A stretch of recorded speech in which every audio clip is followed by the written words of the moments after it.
Hello students, welcome to Edumantra. তোমাদের WBCS এর মেন্সের যে 5টি বিষয় আছে সেই 5টি বিষয়ের মধ্যে একটি হলো অনুচ্ছেদ। তো আজকে আমরা যে বিষয়টা নিয়ে আলোচনা করব সেটি হচ্ছে অনুচ্ছেদ। তোমরা নিশ্চয়ই জানো যে অনুচ্ছেদে কি হয়, একটা তোমাদের প্যারাগ্রাফ দেওয়া থাকবে এবং এই প্যারাগ্রাফটার ওপরে তোমাদের কোশ্চেন দেওয়া থাকে। এই কোশ্চেনগুলো তোমাদেরকে সলভ করতে হবে অবশ্যই ওই প্যারাগ্রাফে যা আছে তার ওপর বেস করে। তো এই ক্ষেত্রে আমরা যেটা দেখি যে একটা প্যারাগ্রাফ যেটা দেওয়া থাকে সেটা যে কোনো গল্পের একটা অংশ হতে পারে, প্রবন্ধের অংশ হতে পারে, অথবা অন্য যে কোনো একটা পিস তোমাদের দেওয়া হতে পারে। কবিতা খুব একটা দেওয়া হয় না BCS-এ।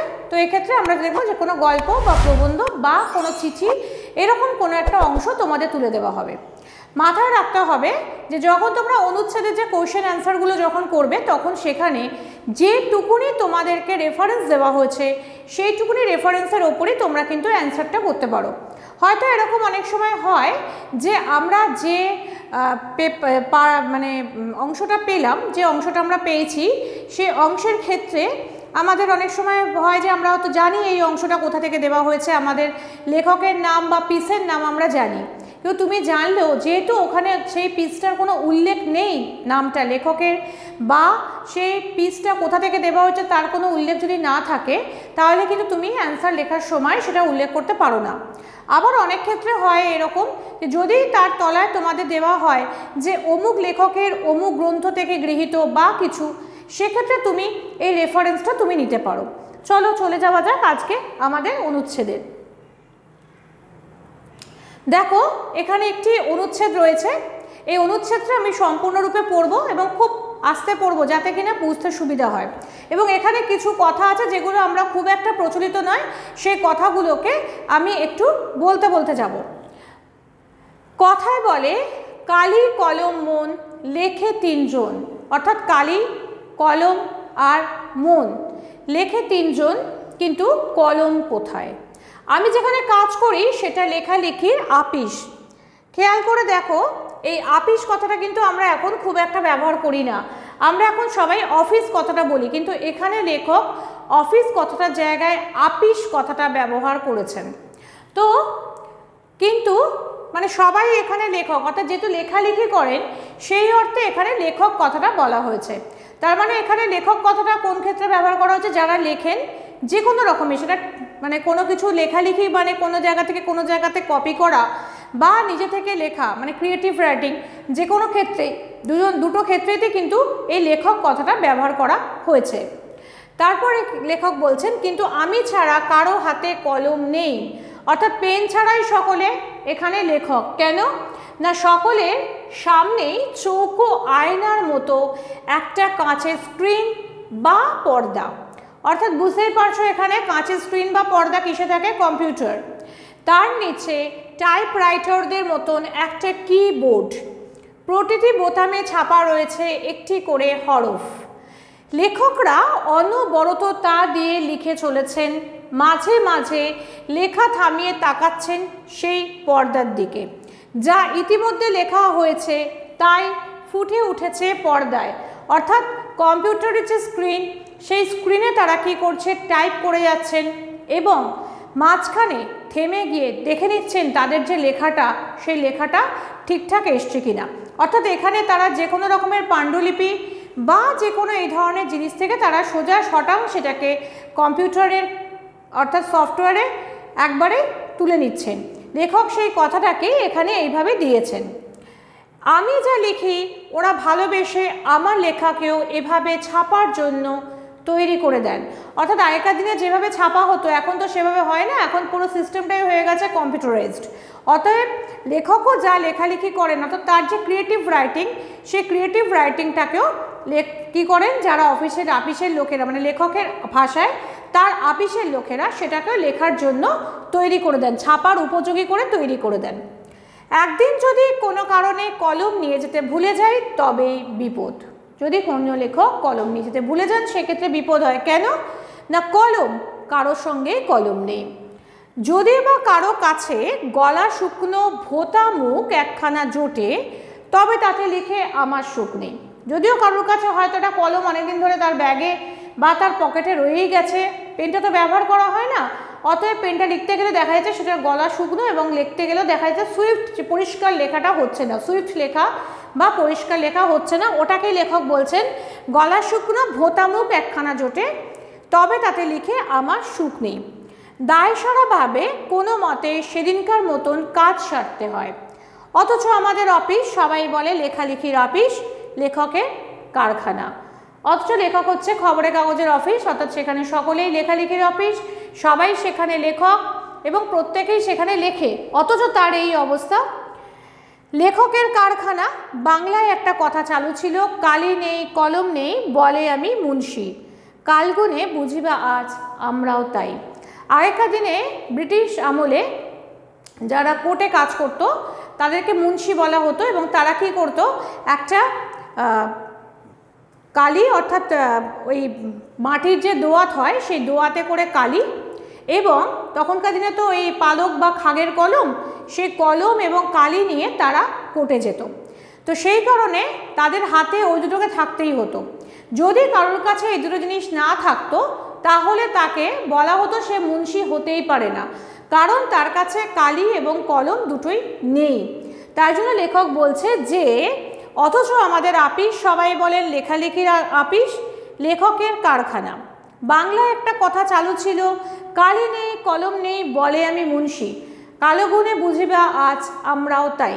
অর্থাৎ কালিও নেই আমাদের কাছে, কলমও নেই, কিন্তু আমরা সকলেই লেখালেখির কাজ করে থাকি। এটা যেমন আগেকার দিনে হলে এটা অসম্ভব ব্যাপার ছিল, এখন যেন আমাদের ক্ষেত্রেও ঠিক তাই, কারণ আমরা পুরোটাই কাজ করি মেশিনের সাহায্যে। তারপরে দেখো তিনি যেটা বলেছেন যে আমি গ্রামের ছেলে। 50-60 বছর আগে আমার মতো যাঁরা বাংলার অজ পাড়াগায় জন্মেছেন তারা হয়তো বুঝবেন কলমের সঙ্গে আমাদের কি সম্পর্ক। আমরা কলম তৈরি করতাম রোগা বাঁশের কঞ্চি কেটে। 50-60 বছর আগে লেখকের লেখা যে সময় তিনি বসে লিখছেন তার থেকেও 50-60 বছর আগে তিনি গ্রামেতে তারা কিন্তু নিজেরাই কালি কলম সব কিছু তৈরি করতেন। কিভাবে তৈরি করতেন না, তিনি প্রথমেই যেটা বলেছেন যে আমরা কলম তৈরি করতাম রোগা বাঁশের, মানে বাঁশের একদম সরু সরু যে বাঁশগুলো হয় তার যে মুখের কাছে সেই সরু বাঁশের কঞ্চি কেটে। এবং শুধু তাই নয়, মুশকিল হতো কলমের মুখটি চিরে দেওয়ার সময়। কলমটা শুধু কাটার ব্যাপার নয়, কলমটা কেটে সেখান দিয়ে লেখা যেত না, কলমটা কেটে তার মুখটা ছিঁড়ে দিতে হতো। কেন না, কলম বড়রা শিখিয়ে দিয়েছিলেন কলম শুধু সুচালু হলে চলবে না, কালি যাতে একসঙ্গে গড়িয়ে না পড়ে তার জন্য মুখটা চিরে দেওয়া চাই। তবে কালি পড়বে ধীরে ধীরে চুইয়ে। কোথায় পড়বে না, লেখার পাতে। লেখার পাত বলতে শৈশবে আমাদের ছিল কলা পাতা, অর্থাৎ কলমকে শুধু সরু হলে চলবে না, সেটাকে কালিতে যাতে ঠিক করে চুইয়ে পড়ে। দেখো তখন কিন্তু কালি ভরার যে প্রসেসটা সেটা ছিল না, অর্থাৎ পেনটার মুখটাকে কালিতে চুবিয়ে নিয়ে লিখতে হতো এবং এই চুবিয়ে নিয়ে লেখার সময় যাতে আস্তে আস্তে ধীরে ধীরে কালিটা পড়ে তার জন্যই এই ব্যবস্থাপনা ছিল। এবং কোথায় পড়বে, লেখার পাতে। পাত বলতে পাতা নয়, মানে পৃষ্ঠা নয়, পাত বলতে হচ্ছে যে শৈশবে ছিল লেখকদের সময় কলা পাতা। কীভাবে কলা পাতা ব্যবহার করতেন, তাই কেটে কাগজের মতো সাইজ করে নিয়ে আমরা তাতে হোম টাস্ক করতাম আর সেগুলি বান্ডিল করে নিয়ে যেতাম স্কুলে। মাস্টার মশাই দেখে বুঝে আড়াআড়িভাবে একটা টানে তা ছিঁড়ে ফেরত দিতেন পড়ুয়াদের। আমরা ফেরার পথে কোনো পুকুরে তা ফেলে দিয়ে আসতাম। বাইরে ফেললে গরু খেয়ে নিলে অমঙ্গল। অক্ষর জ্ঞানহীনকে লোকে বলে ওর কাছে ক অক্ষর গোমাংস। গরুকে অক্ষর খাওয়ানো নাকি পাপ।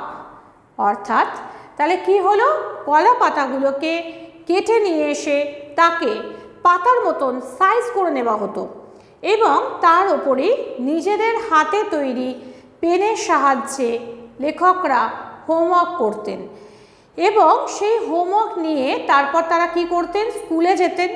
স্কুলের মাস্টারমশাই হোমওয়ার্ক চেক করতেন, তারপরে সেটাকে আড়াআড়িভাবে সেগুলোকে ছিঁড়ে দিতেন। ছেঁড়ার পরও তারা কিন্তু সেগুলোকে নিয়ে আসতেন এবং ফেরার পথে কোনো পুকুরে সেগুলোকে ফেলে দিতেন। কেন, যেহেতু ওর মধ্যে লেখা আছে তাই গরুকে যাতে না খাওয়ানো যায় সেই জন্যই এই ব্যবস্থাপনা। এর একটা অন্তর্নিহিত কারণ হিসেবে আমরা বলতে পারি, যদি এটা এক্সট্রা, সেটা হচ্ছে যে যেহেতু ওই পেন দিয়ে লেখা রয়েছে তো, অতএব এই কালিটা যদি গরু খেয়ে ফেলে তাহলে তার অসুবিধা হতে পারে, সেই কারণে এই কথাটা বলা হতো যে যে অক্ষর জ্ঞানহীন তাকে কিন্তু অক্ষর খাওয়ানো মহাপাপ। অতএব অক্ষর জ্ঞানহীনকে যখন আমরা অক্ষর খাওয়াবো না, তাহলে ওটাকে কি করতে হবে, আমাকে সেটা কোনো পুকুরে ফেলে দিয়ে আসতে হবে। সেই কারণেই তারা কি করতেন, ফেরার পথে কোনো পুকুরে সেটাকে ফেলে দিয়ে আসতেন, কারণ বাইরে খেয়ে ফেললে, গরু যদি খেয়ে ফেলে তাহলে ভীষণভাবে অমঙ্গল। তারপরে লেখক বলছেন যে আমরা কালিও তৈরি করতাম নিজেরাই, অবশ্য মা পিসি দিদিরাও সাহায্য করতেন। তার মানে কি হতো, আমরা প্রথমে দেখলাম যে পেন তৈরি করতেন নিজেরা, সরু বাঁচে সুচালো কঞ্চি কেটে তারা পেন তৈরি করতেন এবং তার মুখটা খুব সুন্দর করে চিরে দিতেন। নেক্সট আমরা দেখলাম যে লেখকরা কি করতেন, পাতা মানে যাতে তারা কাজটা করতেন সেই পাতাটাও তারা তৈরি করতেন নিজেরাই, এবং সেভাবে তারা সেই পাতাগুলোকে নিয়ে স্কুলে যেতেন এবং ফেরার পথে সেই পাতাগুলোকে হোমটাস্ক করা পাতাগুলোকে সেগুলোকে পুকুরে ফেলে দিয়ে আসতেন। এবার তৃতীয়ত যেটা দিয়ে তারা লিখবেন অর্থাৎ কালি, সেই কালিটাও তারা নিজেরা তৈরি করতেন। কিভাবে না, নিজেরাই তৈরি করতেন, মা পিসি দিদিরাও সাহায্য করতেন। প্রাচীনেরা বলতেন তিল ত্রিফলা শিমুল ছালা, ছাগ দুগ্ধে করি মেলা, লৌহ পাত্রে লোহায় ঘষি, ছিঁড়ে পত্র না ছাড়ে মসি। অর্থাৎ একটা পুরনো সাজেশন ছিল, মানে পুরনো যে নিদান ছিল আর কি বলা যেতে পারে, নিদান মানে ব্যবস্থাপনা ছিল, সেই ব্যবস্থাপনা হচ্ছে যে তিল, ত্রিফলা আর শিমুল গাছের ছাল এই তিনটেকে একসাথে নিয়ে তারপরে তাকে ছাগ দুগ্ধে, ছাগলের দুধের সঙ্গে ভালো করে মিশিয়ে তারপরে সেটাকে লৌহ পাত্রতে লোহার মধ্যে ঘষে যদি কালি তৈরি করা যায় তাহলে পাতা ছিঁড়ে গেলেও মসি অর্থাৎ কালি ছেড়ে না। ভালো কালি তৈরি করতে হলে এই ছিল তাদের ব্যবস্থাপত্র। আমরা এত কিছু আয়োজন কোথায় পাব? আমাদের ছিল সহজ কালি তৈরির পদ্ধতি। বাড়ির রান্না হতো কাঠের উনুনে, তাতে কড়াইয়ের তলায় বেশ কালি জমত।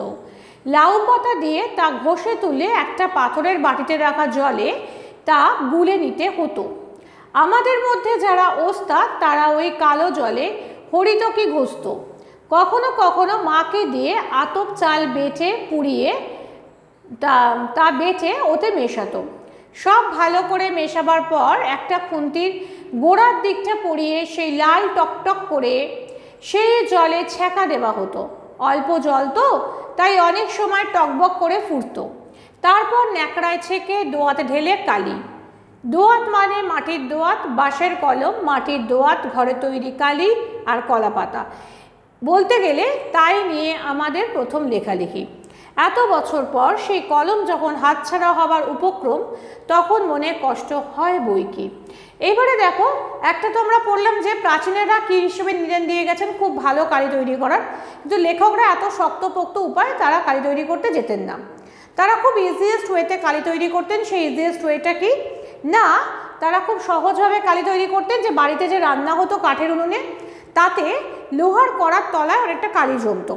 লেখকরা কি করতেন, লাউ পাতা দিয়ে সেই কালিটাকে পুরোটা পুছে দিতেন। লাউ পাতার গাটা দেখবে রোয়া রোয়া, লাউ বা কুমড়ো এই ধরনের যে পাতাগুলো, সেই পাতাগুলো হাতে ধরে দেখবে একটুখানি খসখস করে, সেই জন্য তার মধ্যে পেছন দিক থেকে ভালো করে ঘষে নিলে ওই কালিটা সম্পূর্ণরূপে ওই লাউ পাতাতে উঠে আসতো। তারপরে তার মধ্যে কি করতেন, জলের মধ্যে সেটাকে যখনই দিতেন তখন এই কালিটা কী হতো, জলে আসতো। এর মধ্যে যারা খুব এক্সপার্ট অর্থাৎ যারা অত্যন্ত ওস্তাদ মানুষ, মানে আর কি কালি তৈরির ক্ষেত্রে ওস্তাদ বা এক্সপার্ট বলতে পারি, তারা আবার কি করতো, ওই কালো জলের মধ্যে একটু হরিতকি নিয়ে ঘষে দিত। এবারে কখনো কখনো আবার মাকে দিয়ে আতপ চালকে পুড়িয়ে সেটাকে শিলে বেটে নিয়ে তার মধ্যে মেশানো হতো, এবং সব কিছু মেশানোর পরে কি হতো, একটা খুন্তি, তখনকার দিনে অ্যালুমিনিয়ামের খুন্তি ছিল না, যা কিছু ছিল লোহার, সেই লোহার খুন্তির গোড়ার দিকটা ভালো করে পুড়িয়ে নিয়ে মানে লাল করে নেওয়া হতো, অর্থাৎ আগুনে ধরলে সেটা লাল হয়ে যেত গরম হয়ে। সেই অল্প জলের মধ্যে সেই মানে লাল যে খুন্তিটাকে সেটাকে দেওয়া হতো, তাতে টকবক করে জলটা ফুটে উঠতো, অল্প জল বলে টকবক করে ফুটতো। এবং তারপর সেই সব কিছু হয়ে যাওয়ার পর ন্যাকড়াতে অর্থাৎ যে কোনো কাপড়ের টুকরোতে সেটাকে ছাঁকা হতো, ছেঁকে কোথায় রাখা হতো, মাটির দোয়াতে। এই মাটির দোয়াতে যে ছাঁকা হলো, যে তরল জিনিসটা হলো, সেটাই হচ্ছে কালি। তাহলে লেখকদের সময় খুব সাধারণ উপকরণ ছিল, দেখো, যে বাঁশের কলম, মাটির দোয়াত, লেখার জন্য কলা পাতা, এইসব নিয়েই তারা কিন্তু লেখালেখির কাজটা শুরু করেছিলেন। এখন যখন এই এত বছর বাদে তার কাছ থেকে সেই কলমটাকে কেড়ে নেওয়া হচ্ছে, তখন তার মনে স্বাভাবিকভাবেই একটা কষ্ট তো হচ্ছেই। তারপরে তিনি বলেছেন যে ভাবি, আচ্ছা আমি যদি যীশুখ্রিস্টের আগে জন্মাতাম, যদি ভারতে জন্ম না হয়ে আমার জন্ম হতো প্রাচীন মিশরে, আমি যদি বাঙালি না হয়ে হতাম প্রাচীন সুমেরিয়ান বা ফিনিশিয়ান, তবে হয়তো নীল নদীর তীর থেকে একটা নলখাগড়া ভেঙে নিয়ে আসতাম, সেটিকে ভোঁতা করে তুলি বানিয়ে লিখতাম। হয়তো ফিনিশীয় আমি, বনপ্রান্ত থেকে কুড়িয়ে নিতাম একটা হার, সেই আমার কলম। এমনকি আমি যদি রোম সাম্রাজ্যের অধীশ্বর হতাম, আমি যদি হতাম স্বয়ং জুলিয়াস সিজার, তাহলেও আমার শ্রেষ্ঠ কারিগররা বড়জোর একটা ব্রোঞ্জের শলাকা, যার পোশাকি নাম স্টাইলাস, তুলে দিত আমার হাতে, তার বেশি কিছু নয়। সিজার যে কলমটি দিয়ে কাফকাকে আঘাত করেছিলেন, সেটি কিন্তু এই স্টাইলাস বা ব্রোঞ্জের ধারালো শলাকা। কলম সেদিন খুনিও হতে পারে বইকি। চীনারা অবশ্য চিরকালই লিখে আসে তুলিতে, তাদের বাদ দিলে এই সেদিন পর্যন্ত বিশ্বে জ্ঞানাঞ্জন শলাকা ছিল সর্বার্থেই শলাকা, তা বাঁশের হোক, নলখাগড়ার হোক, পাখির পালক আর ব্রোঞ্জেরই হোক। অর্থাৎ এখানে লেখক দেখো বলছে যে তিনি যদি যীশুখ্রিস্টের আগে জন্মাতেন এবং ভারতবর্ষে না হয়ে তিনি যদি অন্য কোনো দেশে, অর্থাৎ বাঙালি না হয়ে তিনি যদি কোনো সুমেরিয়ান বা ফিনিশিয়ান হতেন, তাহলে তিনি কি করতেন? তবে হয়তো তিনি নীল নদীর পাড় থেকে একটা নলখাগড়া ভেঙে নিয়ে সেটাকে তুলি বানিয়ে লিখতেন, অথবা আরেকটাও হতে পারত, হয়তো বনপ্রান্ত থেকে একটা হাড় কুড়িয়ে নিতেন, সেরকম একটা হাড়, এবং সেই হাড় থেকে উপযুক্ত হাড় কুড়িয়ে নিয়ে সেই হাড় দিয়ে তিনি লেখালেখি করতেন। আবার এটাও হতে পারতেন, যদি তিনি এগুলো কোনোটাই না হয়ে যদি রোম সাম্রাজ্যের অধীশ্বর হতেন, তাহলে কি হতো? যদি তিনি রোম সাম্রাজ্যের অধীশ্বর হতেন, তাহলে সেখানেও তিনি কিন্তু তার শ্রেষ্ঠ কারিগররা তাকে হয়তো একটা ব্রোঞ্জের শলাকা বানিয়ে দিত, যে শলাকাকে বলা হতো স্টাইলাস। এই শলাকার মাধ্যমে তিনি লিখতেন। এবং শুধু তাই নয়, যখন জুলিয়াস সিজার কাফকাকে আঘাত করেছিলেন, তখনও কিন্তু তার হাতে এই শলাকা বা স্টাইলাসই ছিল। অতএব সেক্ষেত্রে কিন্তু এই শলাকাটা কিন্তু খুনিও হতে পারে বইকি। কিন্তু চীনারা বরাবরই তাদের লেখালেখির কাজের জন্য তুলি ব্যবহার করে এসেছে। অতএব সেই ক্ষেত্রে তাদেরকে যদি বাদ দিই, তাহলে কিন্তু সেদিন পর্যন্ত, অর্থাৎ কিছুটা দিন আগে পর্যন্ত আমরা যদি দেখি যে বিশ্বের যে জ্ঞানের জন্য যে শলাকা, সেটা কিন্তু সর্বার্থেই শলাকাই ছিল। অর্থাৎ সেটা হতে পারে তোমার ইয়ের জন্য, মানে নলখাগড়ার হতে পারে, অথবা কোনো হাড় হতে পারে, অথবা ব্রোঞ্জের তৈরি কোনো সরু কোনো শলাকা হতে পারে। যাই হোক, এবার আমরা কোশ্চেনে যাব। দেখো এখানে 4টে কোশ্চেন আছে। একটা হচ্ছে প্রথম, যেটা লেখকের লেখালেখির আপিসের বর্ণনা দাও। বুঝতেই পারছো এই কোশ্চেনটাতে তোমাদের পুরোটাই একটা 10 নম্বরের কোশ্চেন, এবং পুরোটা দিয়ে প্রথম যে প্যারাগ্রাফটা আমরা পড়েছিলাম, সেই প্যারাগ্রাফে যে অফিসের বর্ণনা দিয়েছিল লেখকের ভাষায় আপিস, সেই আপিসের বর্ণনাটা তুলে ধরতে হবে।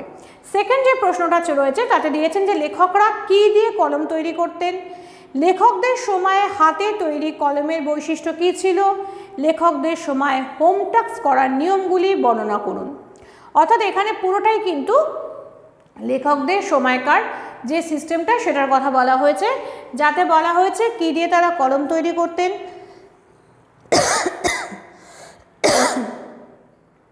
লেখকদের সময় হাতে তৈরি কলমের কি বৈশিষ্ট্য ছিল, লেখকদের সময় হোম টাস্ক করার নিয়মগুলির বর্ণনা। তৃতীয় কোশ্চেন যেটা ছিল যে আমরা কালিও তৈরি করতাম নিজেরাই, প্রাচীনদের বক্তব্য অনুযায়ী কালি কিভাবে তৈরি করা হতো। আর চতুর্থ প্রশ্ন আছে প্রাচীন ফিনিশীয়রা কী দিয়ে লেখার কাজ করতেন, রোম সাম্রাজ্যে যে কলম ব্যবহার হতো তার নাম কি, রোম সাম্রাজ্যের কলম দিয়ে জুলিয়াস সিজার কী কাজ করেছিলেন, চীনারা কিসের সাহায্যে লেখালেখি করতেন। চলো এবার আমরা উত্তরে যাব। প্রথম যে প্রশ্নটা আছে আমাদের, অর্থাৎ লেখকের লেখালেখির আপিসের বর্ণনা দাও। দেখো আলোচ্য প্রবন্ধাংশে এখানে তোমরা অনুচ্ছেদও দিতে পারো, আমি এখানে প্রবন্ধের অংশ এই দুটোকে সন্ধি করে প্রবন্ধাংশে করেছি। তোমরা যদি মনে করো আলোচ্য অনুচ্ছেদ বলবে তাও বলা যেতে পারে, বা আলোচ্য অনুচ্ছেদে বা আমাদের উদ্ধৃত অনুচ্ছেদে এরকম ধরনের কিছু একটা বলে শুরু করলে ভালো হয়। লেখক প্রথমেই জানিয়েছেন তিনি যেখানে কাজ করেন সেটি লেখালেখির আপিস। সেখানে প্রত্যেক কর্মরত ব্যক্তিকে লেখালেখির কাজ করতে হয়, অথচ প্রায় কারোর কাছেই কলম পাওয়া যায় না। প্রত্যেকেই নিজের কাজ করেন কম্পিউটারে। সকলের সামনেই চৌকো আয়নার মতন একটা কাঁচের স্ক্রিন বা পর্দা, আর তার নিচে টাইপরাইটারদের মতন একটা কিবোর্ড। হ্যাঁ, অর্থাৎ তোমাকে ওখানে যেভাবে দিয়েছে, যে আপিসের যে বর্ণনা লেখক দিয়েছেন ওই বর্ণনাকে তোমাকে নিজের মতন করে সেই বর্ণনাকে খুব সুন্দরভাবে বলতে হবে। আমি চেষ্টা করেছি খুব সুন্দরভাবে নিজের কথায় সেই বর্ণনাটাকে তুলে ধরার, তবে কিছু কিছু টার্মস আমাকে লেখকের থেকে তো নিতে হবে, সম্পূর্ণরূপে নিজের টার্মস ইউজ করা চলবে না। অতএব কিবোর্ড বা কাঁচের স্ক্রিন বা পর্দা এই কথাগুলো কিন্তু আমি একেবারে টেক্সট থেকেই নিয়েছি। যা কিছু লেখা হয় সবই সেই পর্দায় ফুটে ওঠে এবং সঙ্গে সঙ্গে তার সংশোধন করে দেওয়া হয়। ফলত কোনো কর্মচারীর কাছে কলম পাওয়া দুষ্কর। যদিও বা কারো কাছে কলমের অস্তিত্ব থাকে, তবে তা দিয়ে লিখে লেখক লেখার আনন্দ পান না। অথচ তার আপিসকে সকলেই বলে লেখালেখির আপিস, লেখকের কারখানা। কিন্তু সেখানে লেখার সঙ্গে সকলের সম্পর্ক অতীব ক্ষীণ। তাই লেখক বাস্তববোধ প্রকাশের প্রয়োজনে একটি প্রবাদের উল্লেখ করেছেন, কালি নেই কলম নেই বলে আমি মুন্সি। অর্থাৎ যেহেতু তার লেখালেখির আপিস কিন্তু কারোর কাছে কালি থাকে না, পেন থাকে না, অতএব তিনি এই মানে একটা উল্লেখ করেছেন, একটা প্রবাদের উল্লেখ করেছেন, সেটা হচ্ছে কালি নেই কলম নেই বলে আমি মুন্সি। চলে যাব দ্বিতীয় প্রশ্নে। দ্বিতীয় প্রশ্নটা ছিল আমাদের, লেখকরা কি দিয়ে কলম তৈরি করতেন? লেখকের সময় হাত তৈরি কলমের বৈশিষ্ট্য কী ছিল? লেখকদের সময় হোম ট্যাক্স করার নিয়মগুলি বর্ণনা করো। দেখো এটাতে 3টে পার্ট আছে। এখানে নাম্বারিং কোনো ভাগ আমি দিইনি, কিন্তু সাধারণত তোমাদের নাম্বার দেওয়া থাকবে। তবে অবশ্যই তো বুঝতে পারছো 3টে পার্ট মানে উত্তরটার মধ্যে 3টে ভাগ হবে। অতএব এই 3টে যে উত্তরে যে 3টে পোর্শন হবে, এই পোর্শনটা আলাদা আলাদা করে কিন্তু বোঝাতে হবে। চলো প্রথম পোর্শনে চলে আসি, যে আলোচ্য প্রবন্ধাংশে লেখক জানিয়েছেন প্রায় 50-60 বছর আগে লেখকরা যখন ছাত্রাবস্থায় ছিলেন তখন তারা কলম তৈরি করতেন। রোগা বাঁশের কঞ্চি কেটে লেখকরা কি দিয়ে কলম তৈরি করতেন? এর উত্তর এটুকুনি। তারপরে নেক্সট যে প্রশ্নটা আছে, লেখকের সময় হাতে তৈরি কলমের বৈশিষ্ট্য কী ছিল? এখানে ছিল যে এই হাতে তৈরি কলমের মূল বৈশিষ্ট্য হলো তার মুখের ডগা।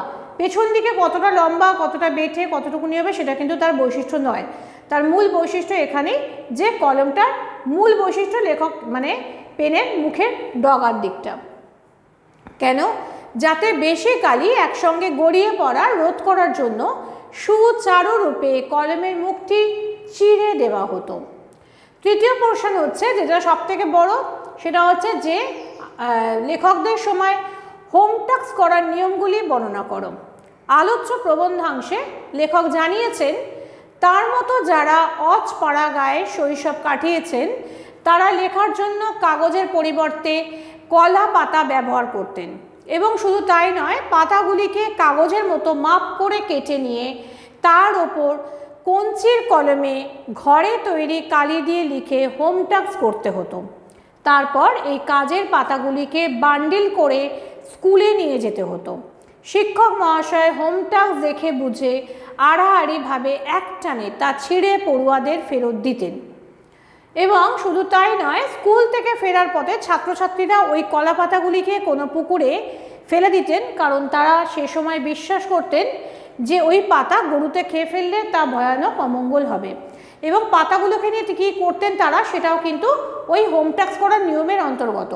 ওই পাতাগুলোকে নিয়ে কিন্তু তারা বাড়িতে নিয়ে চলে যেতেন না, এবং নিয়ম করে ওই পাতাগুলিকে ফেরার সময় কোনো পুকুরে ফেলে দিয়েই আসতেন। তৃতীয় প্রশ্ন, আমরা কালিও তৈরি করতাম নিজেরাই। প্রাচীনদের বক্তব্য অনুযায়ী কালি কিভাবে তৈরি হতো, লেখকরা কিভাবে কালি তৈরি করতেন। আচ্ছা, আলোচ্য অংশে ঘরোয়া উপায়ে কালি তৈরির পদ্ধতি বর্ণিত হয়েছে। ঘরোয়া কালি তৈরির পদ্ধতি সম্পর্কে প্রাচীনদের কথিত একটি শ্লোক পাওয়া যায়, বা একটা প্রবাদ বলতে পারো, বা একটা নিদান বলতে পারো। আমি এখানে শ্লোক কথাটা ব্যবহার করেছি। সেটা হচ্ছে, তিল ত্রিফলা শিমুল ছালা, ছাক দুগ্ধে করি মেলা, লৌহ পাত্রে লোহায় ঘষি, ছিঁড়ে পত্র না ছাড়ে মসি। অর্থাৎ তিল ত্রিফলা, ত্রিফলা বলা হয় কাকে জানো তো? তিনটে পার্ট। একটা হচ্ছে আমলকি, হরিতকি, বহেরা বা বয়রা বলে এখন দেখবে। হ্যাঁ, এই আমলকি, তিল আর বয়রা, এই আমলকি, হরিতকি এবং বয়রা, এই তিনটেকে একসাথে নিয়ে ত্রিফলা বলা হয়। আর তার সঙ্গে তিল, এই সব কটাকে নিয়ে, তার সঙ্গে শিমুল গাছের ছাল, এই কটাকে নিয়ে ছাগলের দুধে সেগুলোকে মেশাতে হবে, এবং ছাগলের দুধে মেশানোর পর তাকে লোহার পাত্রে, সেই দ্রবণকে লোহার পাত দিয়ে ঘষলে উৎকৃষ্ট মসি অর্থাৎ কালি তৈরি হয়, যেটা কাগজ ছিঁড়ে গেলেও নষ্ট হয় না।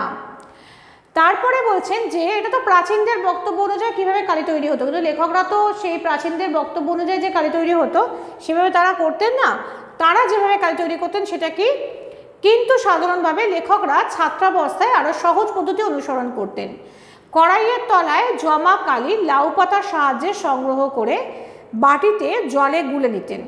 কখনো কখনো তাতে হরিতকি ঘষা হতো, অথবা ভাজা আতপ চাল পুড়িয়ে বেটে ওই দ্রবণে মেশানো হতো।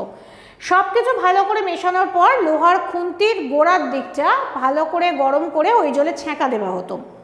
অল্প জল ওই ছ্যাঁকায় টকবক করে ফুটতো, এবং সবশেষে দ্রবণটি ন্যাকড়ায় ছেঁকে মাটির দোয়াতে ভরে লেখার উপযোগী করে রাখা হতো।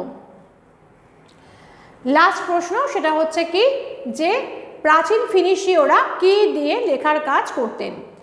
রোম সাম্রাজ্যে যে কলম ব্যবহৃত হতো তার নাম কি?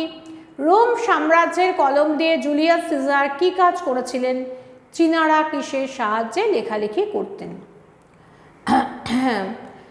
আলোচ্য প্রবন্ধাংশে কথাটা তোমরা ব্যবহার করতেই পারো, আমি এখানে দিইনি। যদি মনে করো তো অবশ্যই এখানে দিলে ভালো, যে প্রবন্ধাংশে বা আলোচ্য অনুচ্ছেদে এরকম তোমরা কিছু দিতে পারো। প্রাচীন ফিনিশীয়রা বনো প্রান্ত থেকে কুড়িয়ে পাওয়া হাড় দিয়ে লেখার কাজ করতেন। দ্বিতীয় প্রশ্ন ছিল, রোম সাম্রাজ্যে লেখার কাজ করার জন্য সরু ব্রোঞ্জের শলাকা ব্যবহার করা হতো, এবং তার নাম ছিল স্টাইলাস। তৃতীয় প্রশ্ন যেটা ছিল সেটা হচ্ছে যে রোম সাম্রাজ্যের কলম দিয়ে জুলিয়াস সিজার কি কাজ করেছিলেন? রোম সাম্রাজ্যের কলম রূপে ব্যবহৃত ব্রোঞ্জের শলাকা, যার পোশাকের নাম স্টাইলাস, তা দিয়ে জুলিয়াস সিজার কাসকাকে আঘাত করেছিলেন। অর্থাৎ কলম কিন্তু সেই মুহূর্তে অস্ত্র রূপে ব্যবহৃত হয়েছিল। এখানে এটা এক্সট্রা করে একটা এসছে, অর্থাৎ কলম সেই মুহূর্তে, এটা কাটা যাবে, অস্ত্র রূপে ব্যবহৃত হয়েছিল। আর চীনারা কিন্তু প্রাচীনকাল থেকে তুলির সাহায্যে লেখালেখি করতেন। এই ছিল আজকের আমাদের অনুচ্ছেদ নিয়ে আলোচনা। অনুচ্ছেদ নিয়ে একেবারে যদি প্রথম থেকে আলোচনা শুনতে চাও তাহলে আমাদের এই চ্যানেলেই আমার আগের ভিডিও আছে, সেখান থেকে দেখতে পারো। আর যদি আমার পড়ানো তোমাদের ভালো লাগে তাহলে অবশ্যই আমার এই ভিডিওটিকে লাইক করো, বন্ধুদের সঙ্গে শেয়ার করো, এবং যে কোনো প্রশ্ন থাকলে বা কোনো জিজ্ঞাসা থাকলে কমেন্ট বক্সে অবশ্যই আমাকে জানাও। এবং এই ধরনের আরও ভিডিও পাওয়ার জন্য এটু মন্ত্র চ্যানেলটিকে সাবস্ক্রাইব করে নাও, পাশের বেল আইকনটা ক্লিক করতে ভুলো না। আজকের জন্য এইটুকুনি, ফিরে আসবো খুব শিগগিরই অন্য কোনো টপিক নিয়ে।